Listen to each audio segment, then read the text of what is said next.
Hello, I'm Jim Cuno, president of the J. Paul Getty Trust. Welcome to Art and Ideas, a podcast in which I speak to artists, conservators, authors, and scholars about their work. He was a great artistic personality, crucial for the development in some way of what we think as the modern science, but he was not alone. In this episode, I speak with Getty curator Davide Gasparato about the lives of Leonardo da Vinci.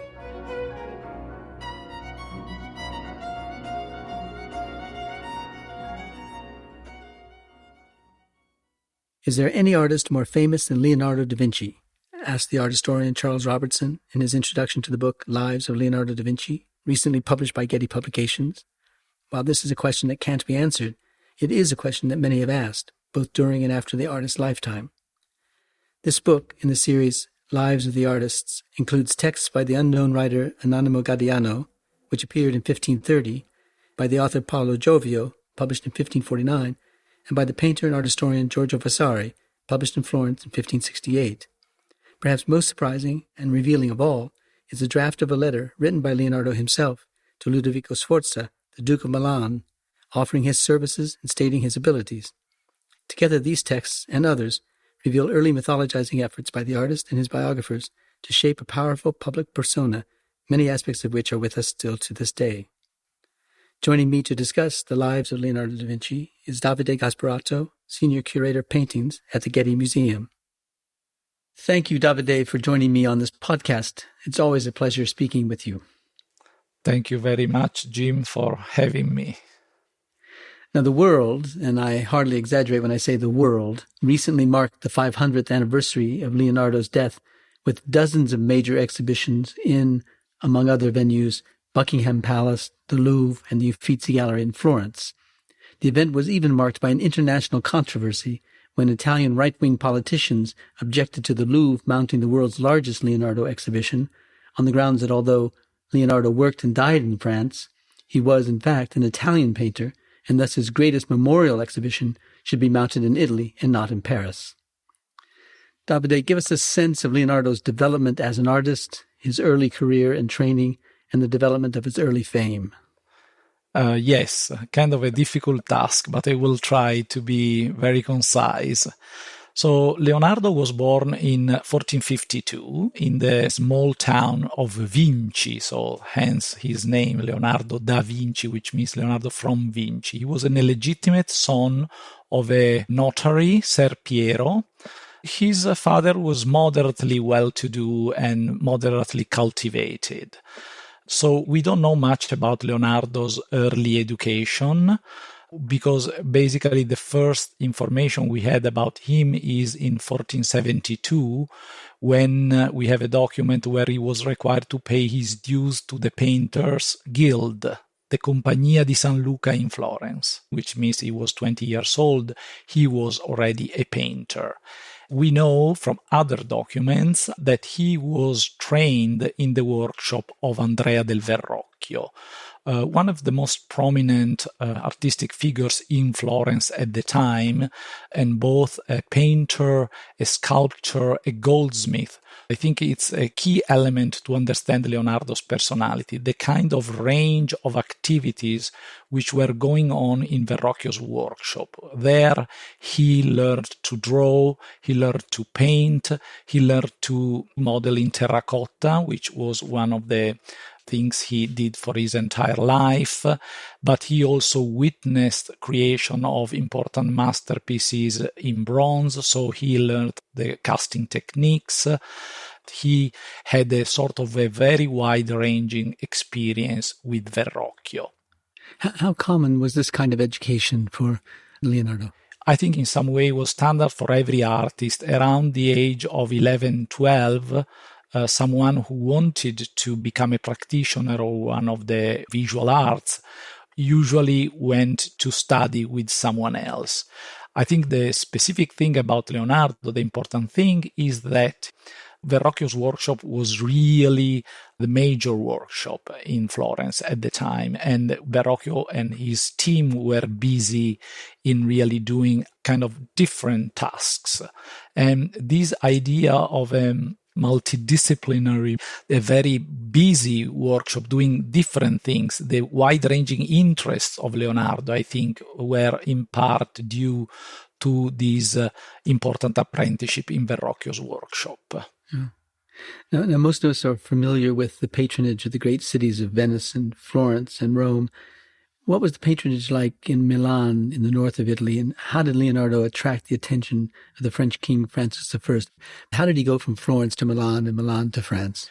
So I think when Leonardo left Florence in 1482, his reputation as an artist was already well established. He had worked in Verrocchio's workshop, but he had done also some work as an independent painter. So his reputation was good, was well established.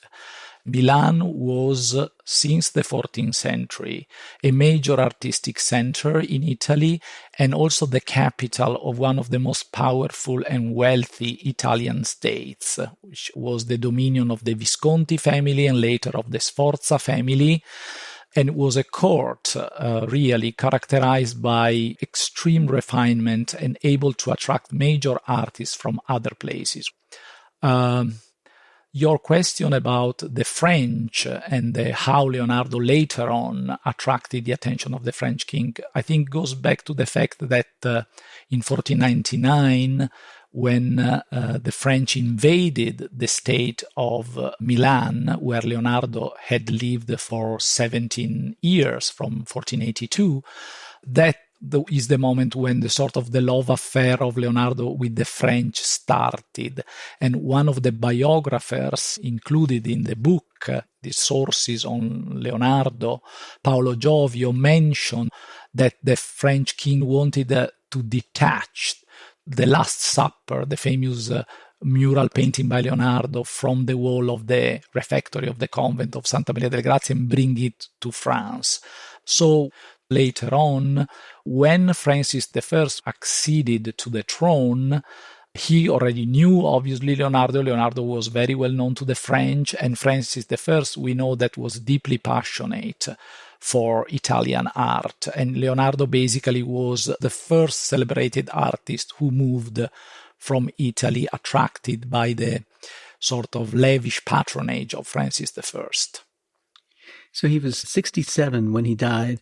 How did his career divide itself between Florence and Rome and Milan and then France, and in terms of the years he spent in each of those places? Was he predominantly thought of as a Florentine painter or Roman painter? Or I think Leonardo was thought to be predominantly a Florentine painter. His education was in Florence. But after 1482, he started to travel. So I think the 18 years he spent in Milan are really key to build his great reputation as a painter. It was in Milan, in fact, where he stayed from 1482 to 1499 that he created some of his most celebrated works, like the famous Virgin of the Rocks in the 1480s, which is today in the Louvre. Then in the 1490s, the mural painting of the Last Supper. Some of his most famous portraits, like the Lady with the Ermine, today in Krakow, which is a portrait of Cecilia Gallerani, who was the mistress of Ludovico il Moro, the Duke of Milan. And we know that at the end of the century, his reputation was very high, his reputation as a portrait painter. And when basically he, in 1500, returned to Florence, he was already very famous, and he was sort of welcomed even as a sort of a prodigal son. He publicly exhibited a famous cartoon, the cartoon with the representation of the Virgin and Saint Anne and the Christ Child and John the Baptist, and was in public. And this was an enormous success, which attracted crowds to the rooms of the convent of Santa Maria Novella where the work was shown.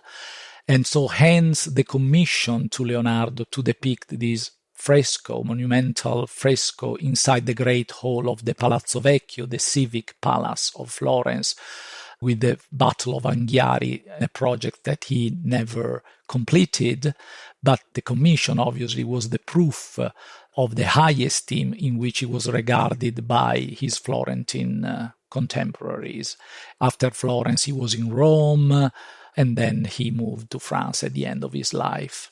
And when the Cardinal Luigi d'Aragona visited him in his studio in Amboise 2 years before his death in 1517, there is a report about this visit, which is published in the book The Lives of Leonardo da Vinci, which we are sort of commenting today.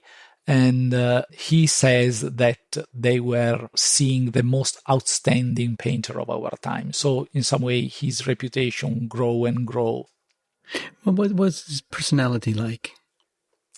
We have several accounts about his personality. We sort of know that he was handsome, he had good manners, that he liked to dress very elegantly, and that he was at ease in talking with princes, aristocrats. And we have records of these in some early sources. Obviously, we have always to take into account in some of these sources there are things that are said that correspond to an ideal image of the artist as was, believed to be in the Renaissance. So, for example, stressing that he was elegant and he had good manners probably was true, but elegance and good manners were a kind of a trope of artistic literature to enhance the stature of an artist. We know, for example, that he was a good musician. This is reported by some early sources. And like several other Renaissance artists, are documented to be good musicians, especially good lute players.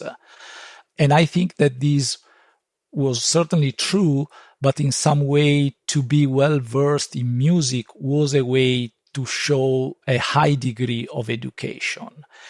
Today we think more Leonardo as the genius, the isolated figure, but in some way like Raphael, Leonardo enjoyed the company of other artists, and he had pupils very close to him, especially during his Milan period, which was, the longest period he spent in one place. We know important pupils of Leonardo like Giovanni Antonio Boltraffio, Marco Doggiono, Francesco Melzi, who was the painter to whom Leonardo left his entire library and his manuscript and his drawings when he died, because he accompanied Leonardo to France. So Leonardo had a workshop, he had pupils, definitely not an isolated figure. He followed in some way the example of his master Verrocchio. Yeah. Now, reputations are often built by others, those who talk or write about the developing personalities like Leonardo.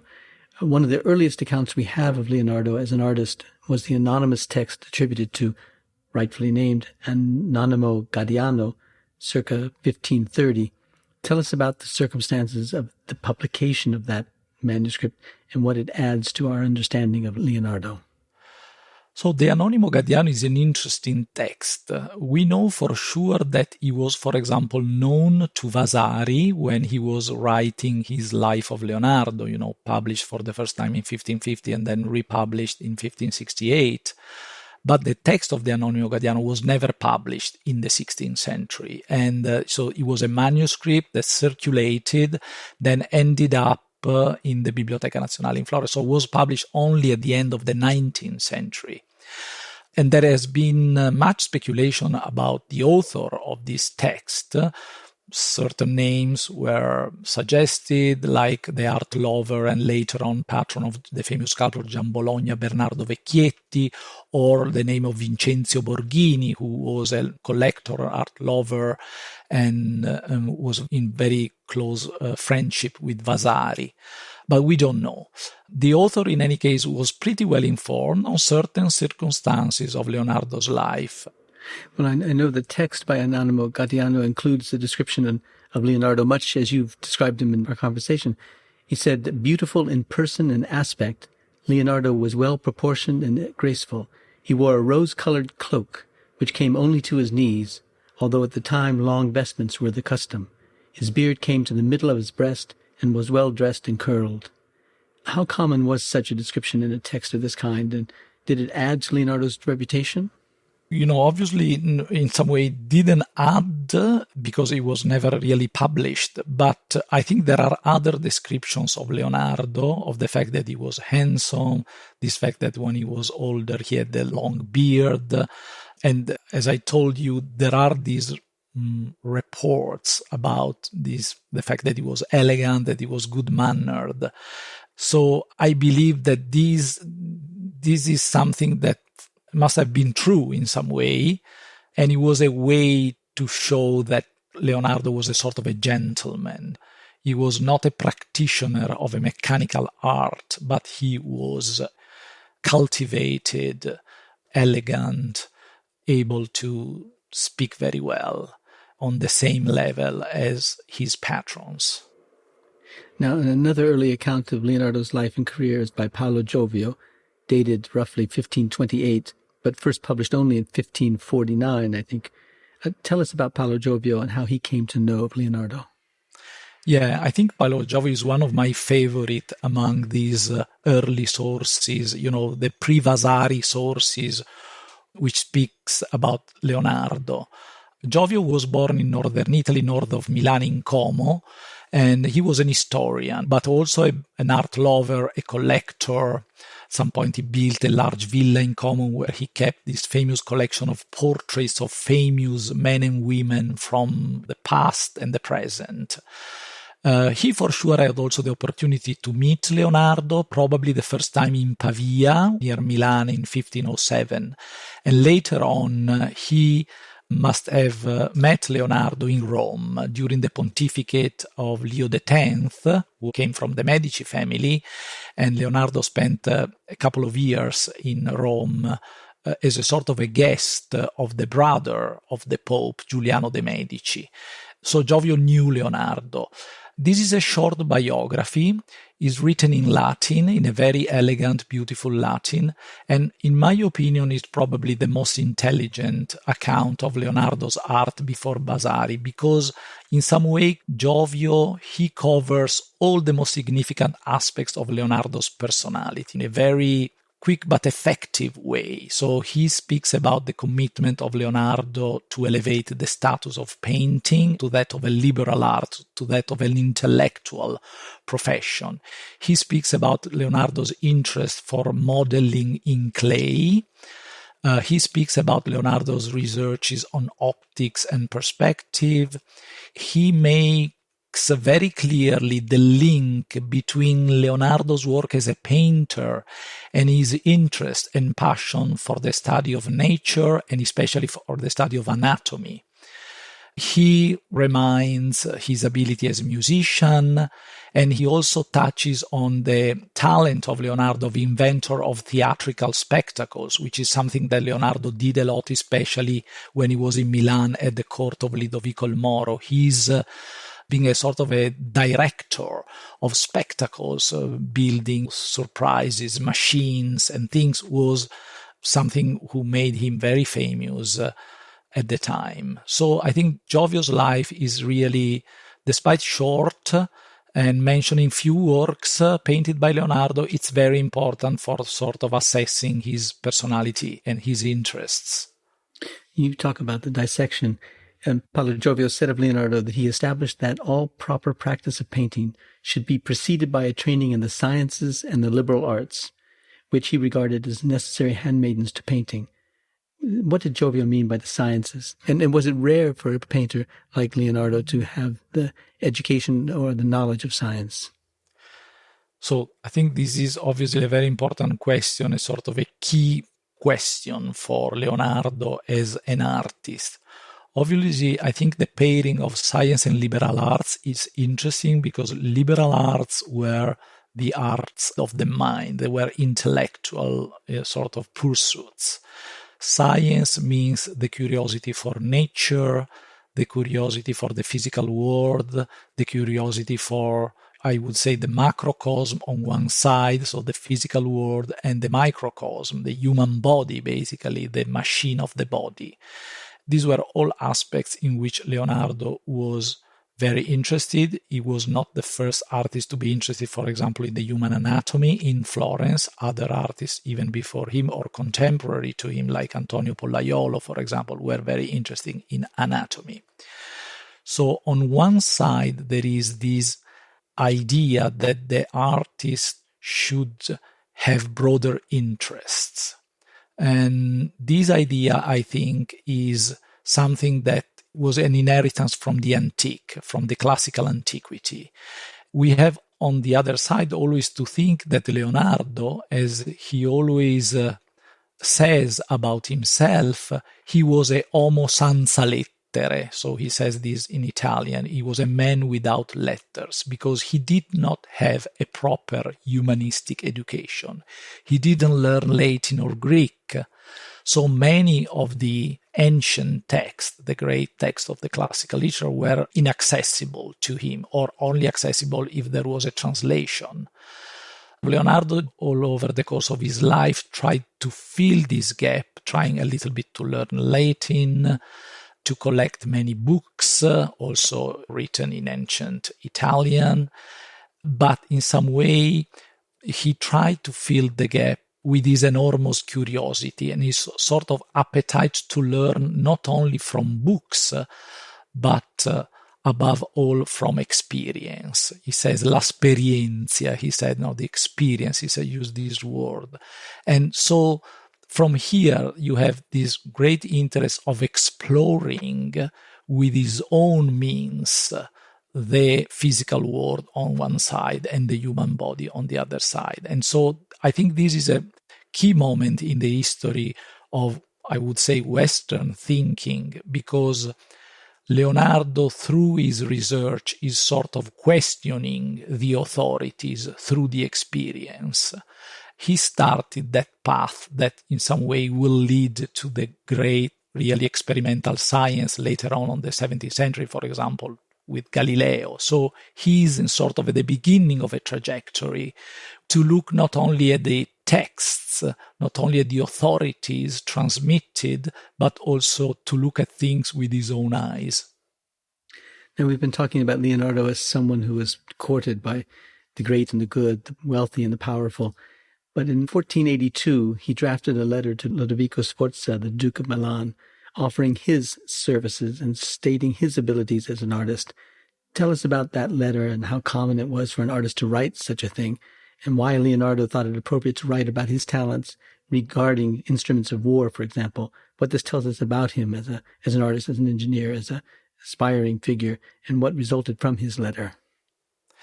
This is an incredibly fascinating document, this sort of letter, which we preserve a sort of a draft of his letter to Ludovico il Moro from 1482, when he sort of presents himself to the Duke and aspiring to be at the service of the Duke. It's fascinating to see that in the letter he's concentrating almost exclusively on his capability as a military engineer, to build war machines, and only toward the end, he says that he can do things in, with a lot of self-awareness in some way, because he says, I can undertake for you sculpture in marble, in bronze, in clay, painting, without any comparison to anybody else. He's sort of stressing all his talents. I think that what he was trying, obviously, to impress the Duke, to me, what he had at that moment in mind more than anything else was the commission for the equestrian monument to Francesco Sforza, the father of Ludovico il Moro. We know that Ludovico il Moro wanted to erect an equestrian monument in bronze to the memory of his father, who has been a great man of arms. Now, the longest and most substantial account of Leonardo's life and work is by the painter and art historian Giorgio Vasari from the second edition in the Book of the Lives, published in Florence in 1568.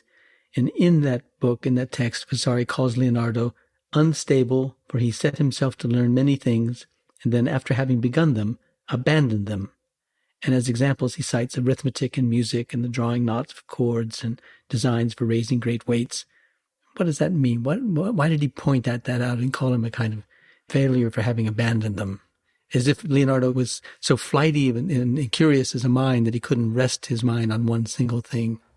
I think that in this instance, Vasari really sort of records something about Leonardo's character and personality, which has been already stressed by other writers and people before him.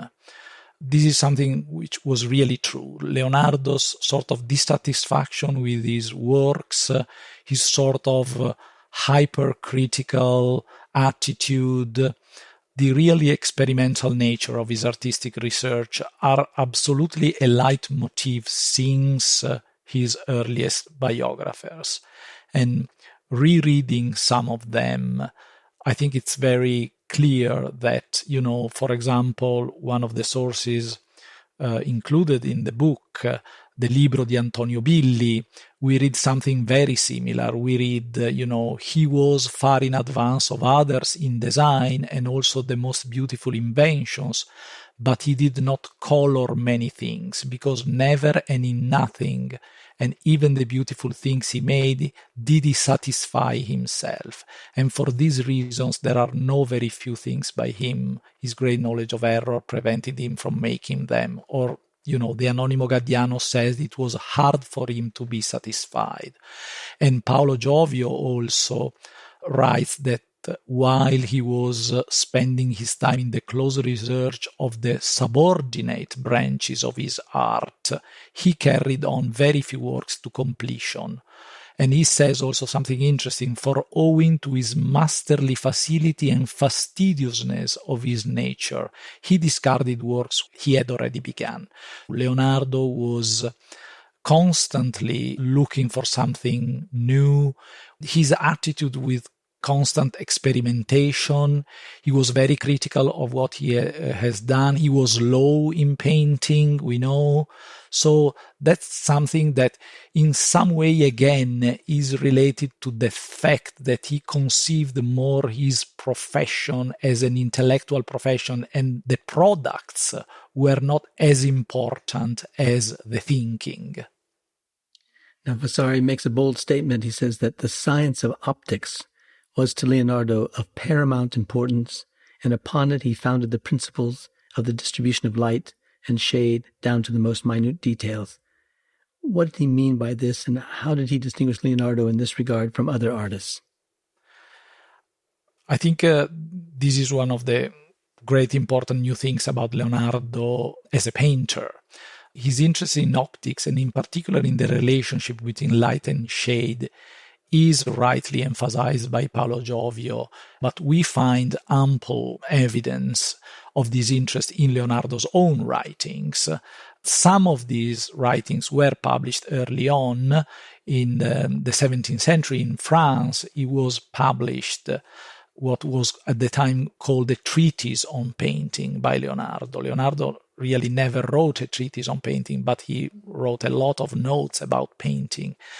So in his writings, there is a lot about optics and especially the relationship between light and shade. And obviously, Leonardo's handling of light and shade is a key aspect of many of his paintings, many of his important paintings, and his contemporaries were well aware of this aspect. If you, for example, think to the Virgin of the Rocks, today, the first version today in the Louvre, these paintings which portrays the Virgin, very youthful Virgin Mary with the infant St. John the Baptist and the infant Christ and an angel. They are in front of this rocky grotto, and the protagonists, they appear to emerge from these deep shadows, and so their three-dimensionality is enhanced, And Leonardo describes really the different intensities of light across the bodies.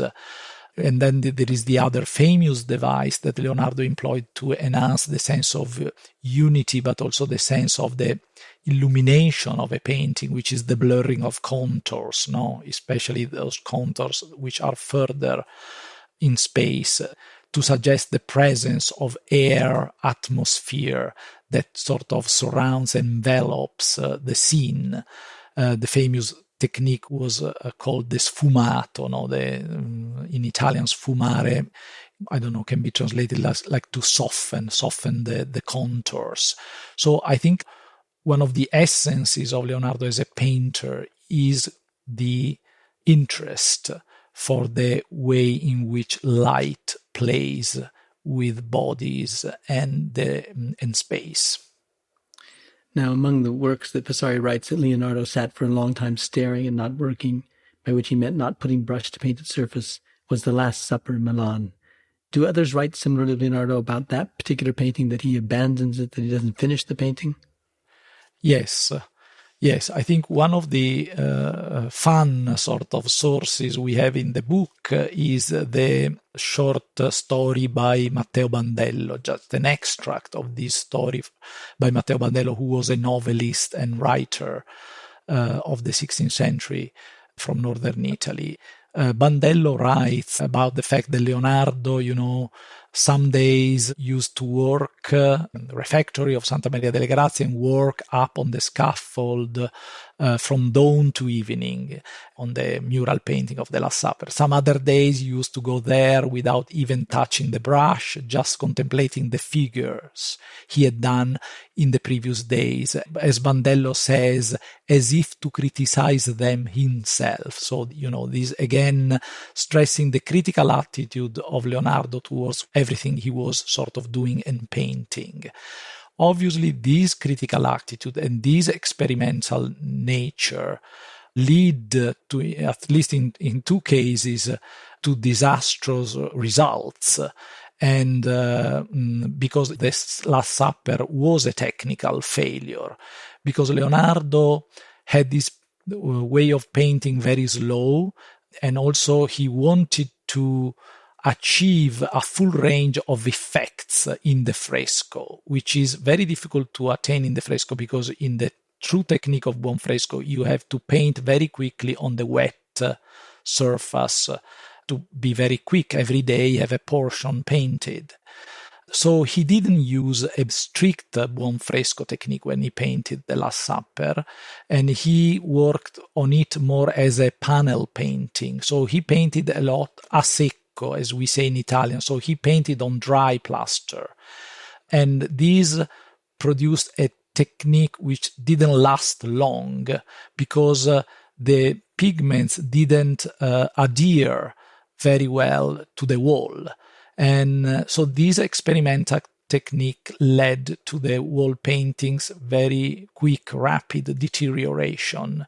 And already in 1517, one chronicler said that the painting was wonderful, but it was already began to deteriorate. And he says, I don't know, because of the damp in the wall or because of some inadvertence. And it was because this unorthodox technique that Leonardo used that have this sort of disastrous effect on the conservation of the Last Supper. And later on, he started painting also the Battle of Anghiari, this time using oil as a medium, just doing an oil on wall, but that also didn't last, and then he abandoned because it was really a complete failure. So he didn't complete the Battle of Anghiari. He did obviously complete the Last Supper, but after a few years, the painting was already sort of beginning to deteriorate. Now, what about Vasari telling us about the great disdain that Michelangelo had for Leonardo? This is interesting.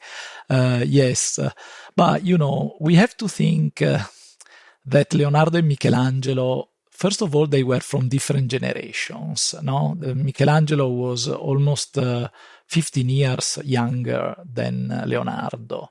And so when Leonardo left Florence for Milan in 1482, Michelangelo was 7 years old, so was very young. And when Leonardo came back to Florence in 1500, Michelangelo was like a brilliant, young, but already in some way famous artist, because he, at that point, had already executed the famous Pietà, today in the Vatican, the Bacchus, so some of his great early sculptures. And he was, at the moment, when Leonardo came back to Florence, working on the colossal marble David.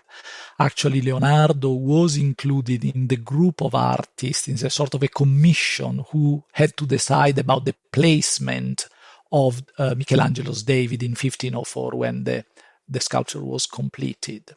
And, soon afterward, the two artists were directly competing on the two opposite walls of the Great Hall of the Palazzo della Signoria, with the commission of two frescoes representing, glorious battles of the Florentine past, Leonardo, the Battle of D'Anghiari, and Michelangelo, the Battle of Cascina. And, their artistic visions, I think, were very, very well apart. Michelangelo was basically almost exclusively concentrated on the depiction of the human body. Leonardo had a complete, as we have seen, different vision of art. Art was something very complex. There was the interest in nature, the interest in movement. And so what we know about the two frescoes, which were never both completed, sets them in two different sort of worlds. It's interesting that the text of the Anonimo Gadiano is the first to report the comments of Michelangelo about the fact that Leonardo was unable to complete his projects. And obviously, Michelangelo in that instance was referring specifically to the fact that Leonardo never cast the bronze equestrian monument to Francesco Sforza. And he says in the text of the Anonimo Gadiano, he says this beautiful kind of very strong phrase. He says, those Milanese idiots did believe in you when they meet over a bridge, in Florence. But the fact is that in some way the irony is that none of them completed the frescoes for the Palazzo della Signoria for different reasons, but they never completed the frescoes. And even later on, Michelangelo was not able to complete probably the most ambitious project of his entire career, the tomb for Pope Julius II, which, today still stands in the Church of San Pietro in Vincoli in Rome, but it's sort of a project, it's a compromise project. It was not the grandiose, the magnificent things he thought about at the beginning, who should have been in the Basilica of St. Peter. So in some way, we can say that ambition was great, pride was great, but failure was fairly common for Renaissance artists and was a common feature both of Michelangelo's and Leonardo's careers. Now, I wouldn't be forgiven if I didn't give you the chance to talk about the Mona Lisa. Vasari writes of it as a convincing imitation of nature, by which he means its accuracy of form and lifelikeness, especially of her smile, which he said was more divine than a human could behold. Did people really think that at the time, or was this a trope of criticism that Vasari used to describe the picture, or was it really a picture that was as famous then as it is now? So it's very interesting what you say. I think in the case of Vasari was really a trope because he never saw the Mona Lisa. And very few people, I think, saw the Mona Lisa actually, because we know that Leonardo brought the painting with him in France and then he left it to the French king. So the description of Vasari could be based on previous accounts, or Vasari could have spoken with someone who actually saw the painting. But I think his description is more of a rhetorical artifice than really based on the actual painting. I think what is interesting, what I would like to say here about the Mona Lisa, is that the first mention of the portrait, which is, today sort of the quintessence of Leonardo as a painter, was discovered in 2005 in an annotation by a Florentine man, Agostino Vespucci, on his edition of the works by Cicero. This specific copy is in the university library in Heidelberg in Germany, was found. And it's an interesting because this Agostino Vespucci, he annotates, he's reading about Cicero's description of an unfinished picture by the great Greek painter Apelles. And he writes, and he dates the annotation, October 1503, on the margin of the text, that Leonardo had painted the head of Lisa del Giocondo and left it unfinished. So I think this annotation is very important because in some way confirms that the Mona Lisa is actually the portrait of this Lisa Gherardini, wife of Francesco del Giocondo, and hence the name, the alternative name now, La Gioconda, and something that was confirmed by other sources. We know that Leonardo reworked at least twice the Gioconda, the Mona Lisa, over the course of his life, and kept the painting always with himself. But the painting, maybe in its an unfinished state, or a drawing or a design or a project for the painting was certainly known at the beginning of the 16th century to the young Raphael. When the young Raphael went to Florence, he painted at some point a portrait, the so-called Lady of the Unicorn. It's clearly that in this portrait he has seen the Mona Lisa because he's quoting some aspects of the pose, the position of the hands, the two columns which are barely visible today in the Mona Lisa, but they are there. And so Raphael knew in some way this painting. So the Mona Lisa was in certain way influential for early 16th century portraiture, but was seen by few people and especially not really described in detail by a lot of people. Now, Vasari closes out his account of Leonardo's life and career by saying, "And so, on account of all of his qualities, so many and so divine, although he worked much more by words than by deeds, his name and fame can never be extinguished. Wherefore it was thus said in his praise by Mr. Giovan Battista Strozzi, alone this man vanquished all others. He vanquished Phidias, he vanquished Apelles, and all their victorious herd." Has Leonardo's reputation sustained itself on that scale over these last 500 years since his death? And did his reputation contribute significantly to the idea of the individual creative genius as opposed to the large and collaborative workshop painter? So, complicated questions, but I'll try to be concise, saying that we have always to think that in Vasari there is on one side this desire of reporting facts and describe works of art made by the painters in his lives.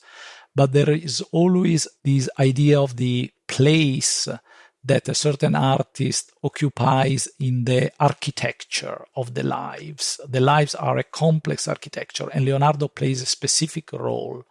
So he's the artist, according to Vasari, who opens up the terza età, the third age, marks the beginning of the so-called maniera moderna, the modern manner, the way of painting for Vasari's contemporaries, the new season which opens up at the beginning of the 16th century with Michelangelo, Raphael, Titian, and Correggio. And in some way, Leonardo, who is the oldest in this group, already in the 1480s and the 1490s, was sort of the herald of this new season with his attention for the rendering of light and shade, for his attention to the render of the inner minds, inner soul in his portraits.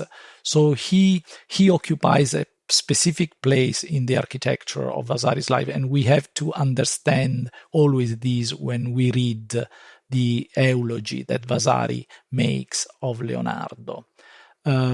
We can say that Leonardo was certainly perceived as a great innovator during his own lifetime and afterward. In some way, his myth as a painter started in the 16th century, but the idea of Leonardo as universal genius and proto-scientist is more an idea to me that came about with the rediscovery of Leonardo's manuscripts at the end of the 18th century, and then especially during the 19th century, when his writings were finally sort of published and fully presented to the scientific community. And so that now we have this real myth of Leonardo proved by, books like the Da Vinci Code, or by even the market itself. We have seen, a couple of years ago, this painting attributed to Leonardo, the Salvator Mundi, fetched an incredible price, $450 million at auction. So I think the myth of Leonardo is also a kind of a construction of the 20th century, which has some basis in the 16th century and then in the 19th century. But as I said before, Leonardo was exceptional in some way. He was a great innovator, but he was not alone. And he had a workshop. He had pupils. He had large following. I would say that he was a great artistic personality, crucial for the development in some way of what we think as the modern science, but he was not alone. Thank you, Davide. It was a perfect way to end our conversation, so thank you very much. Thank you very much, Jim.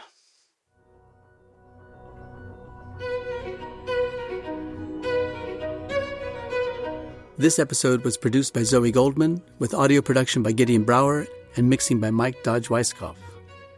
Our theme music comes from the Dharma at Big Sur, composed by John Adams for the opening of the Walt Disney Concert Hall in Los Angeles in 2003. It is licensed with permission from Hendon Music. Look for new episodes of Arts and Ideas every other Wednesday. Subscribe on Apple Podcasts, Spotify, and other podcast platforms. For photos, transcripts, and more resources, visit getty.edu/podcasts, or if you have a question or an idea for an upcoming episode, write to us at podcasts@getty.edu. Thanks for listening.